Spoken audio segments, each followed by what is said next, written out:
Oude Madem, je bad het, maat Verline hier. De leliekweker hier het bestrijdingsmiddel oer het land bracht, maar door de hudde wien verwaaide het oer het dorp heen.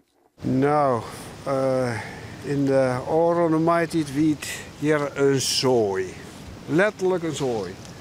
Er was een enorme stofstorm en het fijne zand werd hier in de greppel.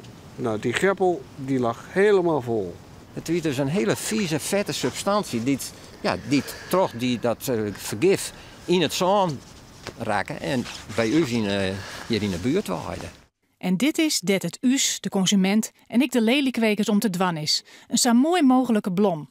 Maar hoe krijgt die zo mooi? Ja, heel veel liefde geven bijvoorbeeld. We binnen bij boer Koos van der Avoort op een Lemmer, een grote bollenboer in het noorden. Hij is trouwens net de leliekweker van de Groen in Oude Madem. Waarom wordt het bestrijdingsmiddel metamnatrium ijsbroekt? Eigenlijk om de aaltjes te doden die in de grond leven. Dat is belangrijk omdat die aaltjes zeg maar, aan de wortels eten van de lelies. Zeg maar. Die vreten aan die wortels, dus, waardoor die bol heel slecht wil groeien. En als er geen wortels aan die lelies zitten, zeg maar, dan zijn die bollen ook niet te verkopen.